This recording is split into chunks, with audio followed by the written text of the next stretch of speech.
নমস্কার বন্ধুরা, SK online ক্লাসে সকলকে স্বাগত জানাই। আজ আমরা এই ক্লাসের মাধ্যমে এনএম-জিএনএম এন্ট্রান্স এক্সামিনেশন 2024-এর জীবন বিজ্ঞানের 5 নম্বর ক্লাস নিয়ে আলোচনা করব। এর আগে অলরেডি 4টে ক্লাস কমপ্লিট হয়ে গেছে এবং সম্পূর্ণ সালোক সংশ্লেষ চ্যাপ্টারটি আমাদের শেষ করেছি 4টে ক্লাসের মাধ্যমে। যদি তোমরা ক্লাসগুলো দেখতে চাও, ডেসক্রিপশন বক্সে সেই ক্লাসের লিঙ্ক দেওয়া থাকবে, সেখান থেকে তোমরা ক্লাসগুলো দেখে নিতে পারো। আজ আমাদের সম্পূর্ণ একটি নতুন অধ্যায় অর্থাৎ শ্বসন ক্লাসটি সম্পন্ন হচ্ছে। আজকে এই চ্যাপ্টারের প্রথম ক্লাস। চলো ক্লাসটি শুরু করা যাক। ক্লাসটি শুরুর আগে তোমাদের একটা কথা বলি, তোমরা যদি লাইফ সায়েন্স এবং ফিজিক্যাল সায়েন্স অর্থাৎ জীবনবিজ্ঞান এবং ভৌতবিজ্ঞানের অধ্যায় ভিত্তিক এমসিকিউ বই পারচেস করতে চাও, তাহলে এই যে নাম্বারটা তোমরা দেখতে পাচ্ছ এই নাম্বারে কন্ট্যাক্ট করতে পারো। এই বইয়ে তোমরা কি পাবে, অধ্যায় ভিত্তিক এমসিকিউ আলোচনা করা হয়েছে, যেখানে ক্যাটাগরি 1 এবং ক্যাটাগরি 2 বোথ দু ধরনের কোশ্চেন তোমরা পেয়ে যাবে। সেখানে ডিটেলসে আলোচনা করা আছে এবং টোটাল সেখানে 3500 প্লাস প্রশ্নোত্তর আলোচনা করা হয়েছে। চলো শুরু করা যাক আজকে আমাদের নতুন ক্লাস, শ্বসনের প্রথম প্রশ্ন। প্রথম প্রশ্ন কি বলছে, শ্বসন এক প্রকার কি? আমাদের এখানে যে 4টে অপশন আছে তার মধ্যে রাইট অ্যান্সার কি হয়ে যাবে? রাইট অ্যান্সার হয়ে যাবে অপচিতি প্রক্রিয়া। এবার দেখো এখানে দুটো জিনিস তোমাদের আমি ডিটেলসে একটু বলে দিই, একটা হচ্ছে উপচিতি প্রক্রিয়া, একটা হচ্ছে অপচিতি প্রক্রিয়া। উপচিতি প্রক্রিয়াটি কি? যে প্রক্রিয়ায় জীবের শুষ্ক ওজন বৃদ্ধি পায়। কি পায়? বৃদ্ধি পায়। ওজন যদি বৃদ্ধি পায় তাহলে হয়ে যাবে উপচিতি প্রক্রিয়া, আর ওজন যদি হ্রাস পায় তাহলে হয়ে যাবে অপচিতি প্রক্রিয়া। এবার যদি তোমাদের উদাহরণ জানতে চাই, উপচিতি বিক্রিয়ার উদাহরণ কি হয়ে যাবে? তখন হয়ে যাবে সালোক সংশ্লেষ, আর অপচিতি প্রক্রিয়ার উদাহরণ হয়ে যাবে শ্বসন। বোঝা গেল? তাহলে আমাদের এখানে জানতে চেয়েছিল শ্বসন এক প্রকার কি, রাইট অ্যান্সার হয়ে যাবে অপচিতি প্রক্রিয়া। পরবর্তী প্রশ্ন 2 নম্বর প্রশ্নটা কি বলেছে, কোষের যে অংশে শোষণ প্রক্রিয়াটি ঘটে সেটি হলো কি? কোষের কোথায় শোষণ প্রক্রিয়াটি ঘটে? আমাদের অপশনগুলো কি আছে? মাইটোকন্ড্রিয়া, গলগি বডিজ, রাইবোজোম এবং ক্লোরোপ্লাস্ট। আমাদের রাইট অ্যান্সার হয়ে যাবে অপশন এ, মাইটোকন্ড্রিয়ায়। তাহলে কোষের কোথায় শোষণ প্রক্রিয়া সম্পন্ন হয়? মাইটোকন্ড্রিয়ায় শোষণ প্রক্রিয়া সম্পন্ন হয়। অপশন এ হয়ে গেল আমাদের রাইট অ্যান্সার। পরবর্তী প্রশ্ন কি আছে, শ্বসনের সময় কি উৎপন্ন হয়? শ্বসনের সময় কি উৎপন্ন হয়? এখানে যে 4টে অপশন আছে তার মধ্যে রাইট অ্যান্সার কি হয়ে যাবে? Option B, carbon die oxide. ভালো করে মনে রাখবে, শ্বসনের সময় উৎপন্ন হয় কার্বন ডাই অক্সাইড, আর সালোক সংশ্লেষের সময় উৎপন্ন হয় কি? সালোক সংশ্লেষের সময় উৎপন্ন হয় অক্সিজেন। ঠিক আছে, তাহলে সালোক সংশ্লেষের সময় উৎপন্ন হচ্ছে অক্সিজেন, এবং সেই অক্সিজেন কোথায় লাগে? শোষণ প্রক্রিয়ায়। এবং শোষণের সময় কি উৎপন্ন হয়? Carbon die oxide. সেই কার্বন ডাই অক্সাইড প্রয়োজন হয় সালোক সংশ্লেষ প্রক্রিয়ায়। বোঝা গেল? তাহলে এখানে রাইট অ্যান্সার হয়ে যাবে option B, carbon die oxide. পরবর্তী প্রশ্ন কি আছে দেখো, শ্বসনের জন্য শ্বসন বস্তু কি? মানে শোষণের জন্য কি প্রয়োজন হয়? আমাদের কি প্রয়োজন হয়? গ্লুকোজ এবং অক্সিজেন। গ্লুকোজ এবং অক্সিজেন প্রয়োজন হয়। অপশন সি হয়ে যাবে আমাদের এখানে রাইট আনসার।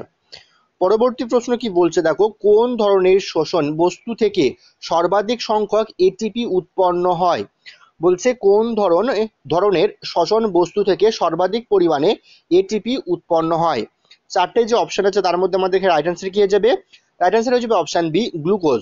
গ্লুকোজ থেকে সর্বাধিক পরিমাণে এটিপি উৎপন্ন হয়। বোঝা গেল? পরবর্তী প্রশ্ন 6 নম্বর প্রশ্ন হচ্ছে, সন্ধান হলো এক প্রকার কি? সন্ধান হলো এক প্রকার কি? 4টে যে অপশন আছে তার মধ্যে রাইট অ্যান্সার কি হয়ে যাবে? রাইট অ্যান্সার হয়ে যাবে আমাদের এখানে অপশন বি, কার্বোহাইড্রেটের অসম্পূর্ণ জারণ প্রক্রিয়া। তাহলে সন্ধান কি? কার্বোহাইড্রেটের অসম্পূর্ণ জারণ প্রক্রিয়া। অপশন বি হয়ে যাবে আমাদের এখানে রাইট আনসার। বোঝা গেল? পরবর্তী প্রশ্ন কি আছে, শোষণ ও দহনের মধ্যে পার্থক্য হলো। শোষণ ও দহনের মধ্যে মূল পার্থক্য কি? আমাদের যে অপশন আছে তার মধ্যে রাইট অ্যান্সার কি হয়ে যাবে? অপশন সি, শ্বসনে দহনের তুলনায় শক্তি ক্রমশ ধাপে ধাপে নির্গত হয়। অপশন সি হয়ে যাবে আমাদের এখানে রাইট আনসার। পরবর্তী প্রশ্ন 8 নম্বর প্রশ্নটা কি আছে দেখো, সবাত শোষণে উৎপন্ন বস্তু কোনটি? অর্থাৎ সবাত শোষণে কি উৎপন্ন হয়? আমাদের অপশনগুলো কি আছে? অপশন এ বলছে ম্যালিক অ্যাসিড, অপশন বি বলছে ইথাইল অ্যালকোহল, অপশন সি বলছে ল্যাকটিক অ্যাসিড এবং অপশন ডি বলছে পাইরুভিক অ্যাসিড। আমাদের এখানে রাইট অ্যান্সার হয়ে যাবে কি? রাইট অ্যান্সার হয়ে যাবে আমাদের এখানে অপশন ডি পাইরুভিক অ্যাসিড। বোঝা গেল? চলো পরবর্তী প্রশ্ন দেখে নেওয়া যাক। 9 নম্বর প্রশ্ন বলছে যে স্থানে সবাত শোষণ ঘটে সেটি হলো, অর্থাৎ সবাত শোষণ কোথায় সম্পন্ন হয়? আমাদের যে 4টি অপশন আছে তার মধ্যে আমাদের এখানে রাইট অ্যান্সার কি হয়ে যাবে? রাইট অ্যান্সার হচ্ছে আমাদের অপশন ডি মাইটোকন্ড্রিয়ায়, অর্থাৎ সবাত শোষণ কোথায় সম্পন্ন হয়? মাইটোকন্ড্রিয়ায়। বোঝা গেল? পরবর্তী প্রশ্ন 10 নম্বর প্রশ্ন বলছে সন্ধান হলো একটি কি? সন্ধান হলো একটি কি? আমাদের অপশনগুলো কি আছে? অপশন এ বলছে অসম্পূর্ণ জারণ, অপশন বি বলছে অবাধ শোষণ, অপশন সি বলছে রেচন, আর অপশন ডি বলছে এদের মধ্যে কোনোটিই নয়। আমাদের রাইট অ্যান্সার কি হয়ে যাবে? রাইট অ্যান্সার হয়ে যাবে আমাদের এখানে অপশন এ অসম্পূর্ণ জারণ। তাহলে সন্ধান হলো এক প্রকার অসম্পূর্ণ জারণ। অপশন এ হয়ে গেল রাইট অ্যান্সার। বোঝা গেল? পরবর্তী প্রশ্ন 11 নম্বর প্রশ্ন বলছে অ্যালকোহলের সন্ধান কিসের উপস্থিতিতে ঘটে? আমাদের অপশনগুলো কি আছে?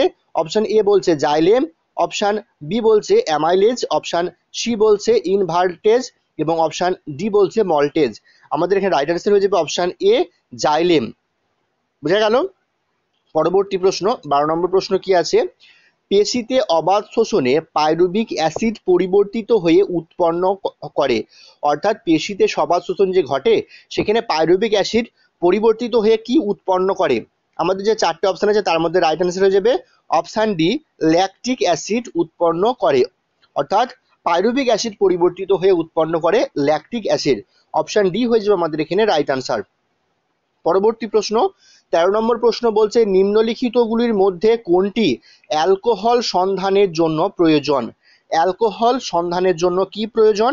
আমাদের এখানে যে অপশন আছে তার মধ্যে রাইট অ্যান্সার হয়ে যাবে অপশন ডি সাইটোপ্লাজমীয় উৎসেচক। তাহলে অ্যালকোহল সন্ধানের জন্য প্রয়োজন কি? সাইটোপ্লাজমীয় উৎসেচক। অপশন ডি হয়ে যাবে আমাদের এখানে রাইট আনসার। পরবর্তী প্রশ্ন 14 নম্বর প্রশ্ন কি আছে? ইস্ট সন্ধানে প্রক্রিয়ায় উৎপন্ন হয় কি? ইস্ট সন্ধান প্রক্রিয়া কি উৎপন্ন করে? আমাদের এখানে যে অপশন আছে তার মধ্যে রাইট অ্যান্সার হয়ে যাবে অপশন ডি, রাইট অ্যান্সার হয়ে যাবে আমাদের এখানে option D ethyl alcohol plus carbon dioxide. অর্থাৎ কি উৎপন্ন করে? ইথাইল অ্যালকোহল এবং কার্বন ডাইঅক্সাইড উৎপন্ন করে। বোঝা গেল? পরবর্তী প্রশ্ন 15 নম্বর প্রশ্ন বলছে অবাধ শোষণে কোষের কোন অংশে ঘটে? অবাধ শোষণ কোষের কোথায় সম্পন্ন হয়? আমাদের যে অপশনগুলো আছে কি কি আছে? অপশন এ বলছে রাইবোজোম, অপশন বি বলছে নিউক্লিয়াস, অপশন সি বলছে কোষ গহ্বর এবং অপশন ডি বলছে সাইটোপ্লাজমে। আমাদের এখানে রাইট অ্যান্সার হয়ে যাবে অপশন ডি সাইটোপ্লাজমে, অর্থাৎ অবাধ শোষণে সম্পন্ন হয় সাইটোপ্লাজমে। অপশন ডি হয়ে যাবে আমাদের এখানে রাইট আনসার। পরবর্তী প্রশ্ন 16 নম্বর প্রশ্ন কি আছে? সবাত এবং অবাধ শোষণের মধ্যে সাধারণ পর্যায় কোনটি? অর্থাৎ কোন পর্যায়টি সবাত শোষণ এবং অবাধ শোষণ দুটোর মধ্যেই সম্পন্ন হয় বা দুটোর মধ্যেই ঘটে? আমাদের যে অপশনগুলো আছে তার মধ্যে রাইট অ্যান্সার হয়ে যাবে অপশন এ গ্লাইকোলাইসিস। গ্লাইকোলাইসিস এমন একটি ধাপ বা এমন একটি পর্যায় যেটি সবাত শোষণেও সম্পন্ন হয় এবং অবাধ শোষণেও সম্পন্ন হয়। তাহলে এখানে রাইট অ্যান্সার হয়ে গেল আমাদের অপশন এ গ্লাইকোলাইসিস। পরবর্তী প্রশ্ন 17 নম্বর প্রশ্ন বলছে সবাত শোষণের সাধারণ সংকেত কি? দেখো এখানে একটুখানি মিস্টেক আছে, প্রিন্টিং মিস্টেক, একটু ঠিক করে নেবে। এখানে আমি তোমাদের লিখে দিচ্ছি রাইট অ্যান্সারটা কি হবে। C6H12O6 অর্থাৎ গ্লুকোজ প্লাস 6O2 অর্থাৎ 6টা অক্সিজেন। তাহলে গ্লুকোজের সঙ্গে অক্সিজেন যুক্ত হয়ে কি উৎপন্ন করে? 6CO2 plus 6H2O plus 686 kilo calorie তাপ। বোঝা গেল? বা শক্তি 686 কিলো ক্যালোরি শক্তি। তাহলে আমাদের এখানে রাইট অ্যান্সার হয়ে যাবে অপশন বি, কিন্তু এই 6CO2 পরে কিন্তু একটা ইজিক্যাল টু হয়ে যাবে। ঠিক আছে, এটা একটু কারেকশন করে নেবে সবাত শোষণের সাধারণ সংকেতটা। ঠিক আছে, পরবর্তী প্রশ্ন 18 নম্বর প্রশ্ন কি আছে দেখো, অবাধ শোষণে মোট শক্তি বা এটিপি লাভ করে কত অণু এটিপি লাভ করে অবাধ শোষণে? আমাদের রাইট অ্যান্সার হয়ে যাবে অপশন এ 2টি এটিপি অর্থাৎ 2 অণু এটিপি উৎপন্ন করে। পরবর্তী প্রশ্ন 19 নম্বর প্রশ্ন কি আছে দেখো, যদি আর কিউ একের কম হয়, বলছে কি যদি আর কিউ কি হয় একের কম হয় তবে শোষণ বস্তুটি কি হবে? আর কিউ যদি একের কম হয় সেখানে শোষণ বস্তুটি হয়ে যাবে ফ্যাট। অপশন বি হয়ে যাবে আমাদের এখানে রাইট আনসার। পরবর্তী প্রশ্ন 20 নম্বর প্রশ্ন বলছে প্রাণীকোষে প্রথম পর্যায়ে গ্লুকোজের জারণকে বলে। অর্থাৎ প্রাণীকোষে যে গ্লুকোজ জারিত হয়, প্রথম পর্যায়ে যে গ্লুকোজটি জারিত হয় তাকে কি বলে? তাকে বলে অপশন বি গ্লাইকোলাইসিস। অর্থাৎ প্রাণীকোষে প্রথম পর্যায়ে যে গ্লুকোজটি জারিত হয় তাকে বলে গ্লাইকোলাইসিস। অপশন বি হয়ে যাবে আমাদের এখানে রাইট আনসার। পরবর্তী প্রশ্ন 21 নম্বর প্রশ্ন বলছে নিম্নলিখিত কোনটি গ্লাইকোলাইসিস প্রক্রিয়ার প্রথম ধাপ? অর্থাৎ গ্লাইকোলাইসিস প্রক্রিয়ার প্রথম ধাপটা কি? আমাদের রাইট অ্যান্সার হচ্ছে option D glucose phosphorylation. Glycolysis প্রক্রিয়ার প্রথম ধাপ হচ্ছে গ্লুকোজের ফসফোরাইলেশন। অপশন ডি হয়ে যাবে আমাদের এখানে রাইট আনসার। পরবর্তী প্রশ্ন 21 নম্বর প্রশ্ন বলছে কি গ্লাইকোলাইসিস কোথায় ঘটে? গ্লাইকোলাইসিস কোথায় ঘটে? আমাদের রাইট অ্যান্সার হয়ে যাবে অপশন এ সব ধরনের কোষেই গ্লাইকোলাইসিস ঘটে। অর্থাৎ অপশন এ হয়ে যাবে আমাদের এখানে রাইট আনসার। পরবর্তী প্রশ্ন 23 নম্বর প্রশ্ন কি বলছে দেখো গ্লুকোজ থেকে গ্লুকোজ 6 ফসফেট হওয়ার জন্য যে উৎসেচকটি ব্যবহৃত হয় সেটি হলো কি? গ্লুকোজ থেকে গ্লুকোজ 6 ফসফেট যে তৈরি হচ্ছে এই যে প্রক্রিয়াটা হওয়ার জন্য যে উৎসেচকটি ব্যবহার করা হয় তার নাম কি? আমাদের রাইট অ্যান্সার কি হয়ে যাবে? রাইট অ্যান্সার হয়ে যাবে অপশন এ হেক্সোকাইনেজ। হেক্সোকাইনেজ হয়ে যাবে আমাদের এখানে রাইট আনসার। অপশন এ হয়ে গেল আমাদের এখানে রাইট আনসার। পরবর্তী প্রশ্ন কি আছে দেখো গ্লাইকোলাইসিসের জন্য অন্য নাম কি? গ্লাইকোলাইসিসের অন্য নাম কি? আমাদের রাইট অ্যান্সার হয়ে যাবে কি ইএমপি পথ। অপশন এ হয়ে যাবে আমাদের এখানে রাইট অ্যান্সার। অর্থাৎ গ্লাইকোলাইসিসের অন্য নাম হচ্ছে ইএমপি পথ। 25 নম্বর প্রশ্ন এবং আজকে আমাদের শেষ প্রশ্ন দেখো কি আছে গ্লাইকোলাইসিস প্রক্রিয়ার শেষে এক অণু গ্লুকোজ থেকে কত অণু পাইরুভিক অ্যাসিড উৎপন্ন হয়? তাহলে গ্লাইকোলাইসিস কি বলছে এক অণু এটিপি থেকে কত অণু পাইরুভিক অ্যাসিড উৎপন্ন হয়? আমাদের রাইট অ্যান্সার হয়ে যাবে অপশন বি 2 অণু পাইরুভিক অ্যাসিড উৎপন্ন হয়। এই ছিল আজকে 25টা প্রশ্ন এবং এই 25টা প্রশ্নের মধ্যে কতগুলো তোমরা সঠিক উত্তর করলে সেটি অবশ্যই তোমরা কমেন্ট সেকশনে কমেন্ট করবে। আর ধন্যবাদ ভিডিওটি এতক্ষণ দেখবার জন্য।